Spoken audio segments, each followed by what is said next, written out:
블랙스톤 H입니다. 역사는 반복된다. 많이들 하는 말이죠. 특히 돈과 탐욕에 얽힌 이 금융 세계에선 거의 법칙 수준입니다. 오늘은요, 아주 뼈아픈 실패의 역사 속으로 한번 들어가 볼까 합니다. 그래서 오늘날 금융기관들이 진짜 절대 잊어서는 안 될 교훈들을 파헤쳐 보겠습니다. 아니, 어떻게 직원 딱 한 명이 233년이나 된 은행을 통째로 무너뜨릴 수가 있을까요? 진짜 무슨 영화 시나리오 같죠? 근데 이게 실제 있었던 일입니다. 그리고 이 정말 충격적인 이야기 속에는 우리 모두가 정말 귀 기울여야 할 아주 강력한 경고가 숨어 있습니다. 자, 이 거대한 실패의 잔해 속에서 우리가 찾아낸 핵심 단서가 바로 이 5가지입니다. 통제불능의 거래자에서부터 잘못된 인센티브의 유혹까지 하나씩 따라가면서 사건의 실체에 다가가 보죠. 자, 그럼 첫 번째 단서부터 바로 시작해 볼까요? 첫 번째 이야기, 그 무대는 바로 싱가포르입니다. 여기에 한 명의 스타 트레이더가 있었죠.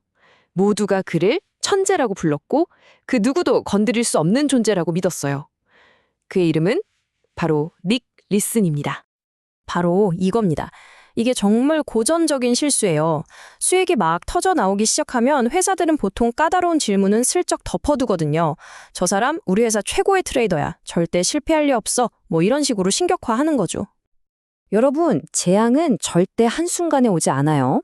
자, 이 과정을 한번 보세요. 그가 어떻게 몰락했는지 딱 보이죠? 무단 거래로 시작해서 후방 부서를 장악하고 손실을 숨기다가 결국 은행 파산까지.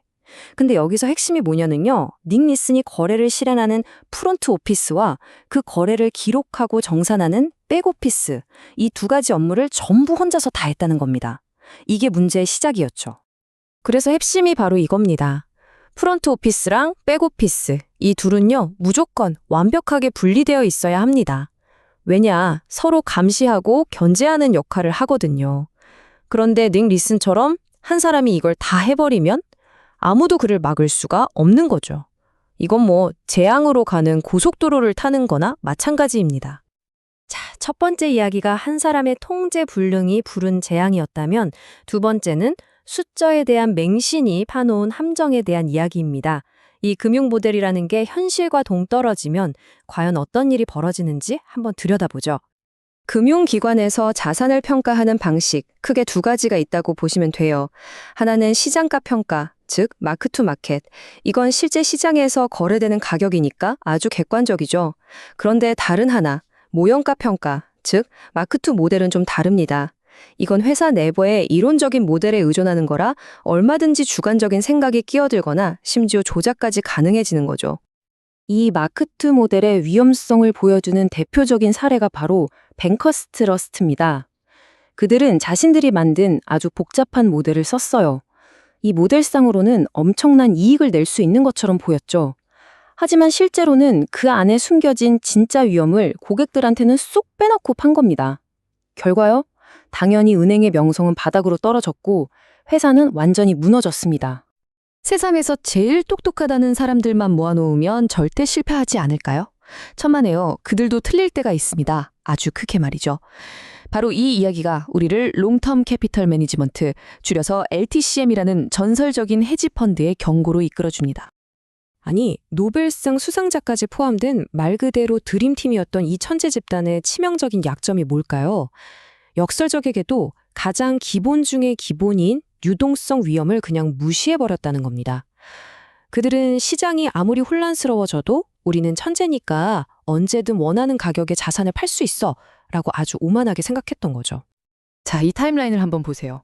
모든 게 얼마나 순식간에 무너질 수 있는지 정말 소름 돋게 보여줍니다. 98년 초까지만 해도 1,000억 달러가 넘는 자산을 굴리던 회사가 8월에 러시아가 갑자기 채무 불이행, 즉 디폴트를 선언하니까 전 세계 투자자들이 패닉에 빠져서 안전자산으로 몰려들기 시작했죠. 그러자 어떻게 됐을까요?